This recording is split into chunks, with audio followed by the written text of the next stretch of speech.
उत्तराखंड में हिमालय की गोद में स्थित केदारनाथ मंदिर 12 ज्योतिर्लिंग में सम्मिलित होने के साथ साथ 4 धाम और 5 केदार में से एक भी है।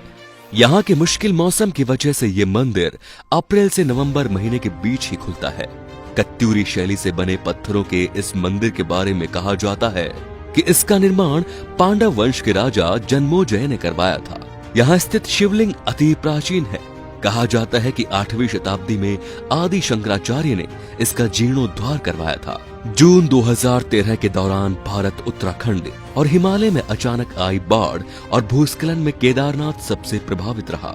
इस ऐतिहासिक मंदिर का मुख्य हिस्सा और सदियों पुराना गुंबद, लेकिन मंदिर का प्रवेश द्वार और उसके आसपास का पूरा हिस्सा तबाह हो गया। केदारनाथ मंदिर समुद्र तल से 11,755 फीट की ऊंचाई पर स्थित है।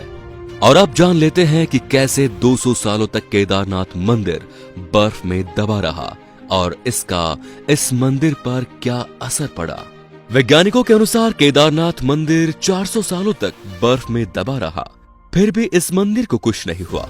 इसीलिए 2013 में आई जल प्रलय के दौरान इस मंदिर के सुरक्षित रह जाने से वैज्ञानिकों को कोई हैरानी नहीं हुई। देहरादून के वाडिया इंस्टीट्यूट हिमालय जियोलॉजिकल वैज्ञानिक विजय जोशी ने कहा कि 400 सालों तक केदारनाथ मंदिर बर्फ में दबे रहने के बावजूद यह मंदिर सुरक्षित रहा, लेकिन जब बर्फ पीछे हटी तो उसके हटने के निशान मंदिर में मौजूद थे, जिससे वैज्ञानिकों ने स्टडी की। उसी के आधार पर यह पता चला कि यह मंदिर 400 सालों तक बर्फ में दबा रहा होगा। जोशी कहते हैं कि 13वीं से 17वीं शताब्दी तक एक छोटा सा हिमयुग आया था, जिसमें हिमालय का एक बड़ा क्षेत्र बर्फ में दब गया था। पहले माना जाता था कि मंदिर ग्लेशियर के अंदर है, लेकिन रिसर्च से ये पता चला कि ग्लेशियर में नहीं बल्कि बर्फ में ही दबा हुआ था। वैज्ञानिकों के अनुसार मंदिर के पत्थरों पर आज भी इसके निशान है। ये निशान ग्लेशियर के रगड़ से बने हैं।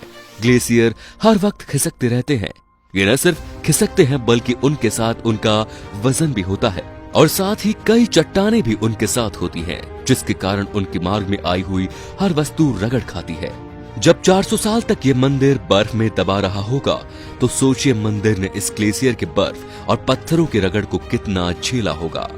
वैज्ञानिकों के अनुसार मंदिर के अंदर भी इसके निशान दिखाई देते हैं। बाहर की ओर पत्थरों की रगड़ दिखती है तो अंदर की दीवारों पर पत्थर समतल है, जैसे उनकी पॉलिश की गई हो।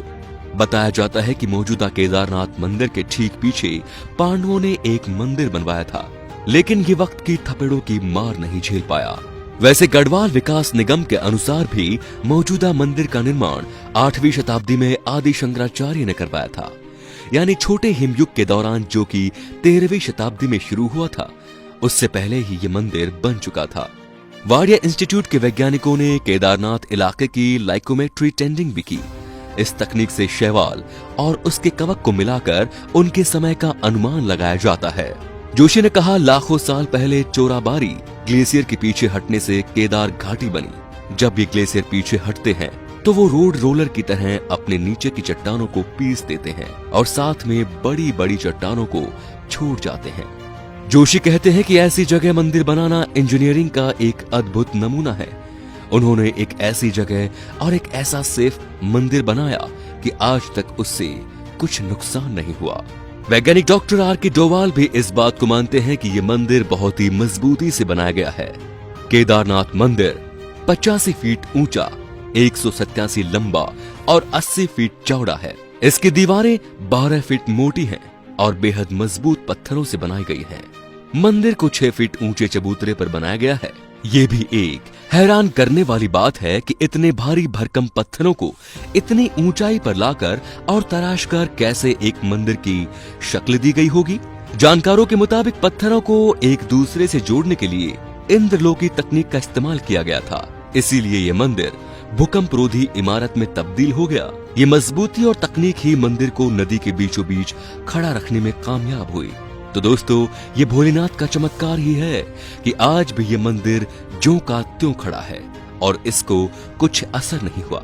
तो कमेंट में बाबा केदारनाथ जरूर लिखें और वीडियो को शेयर करके बाबा केदारनाथ की महिमा को चारों तरफ जरूर फैलाएं। धन्यवाद।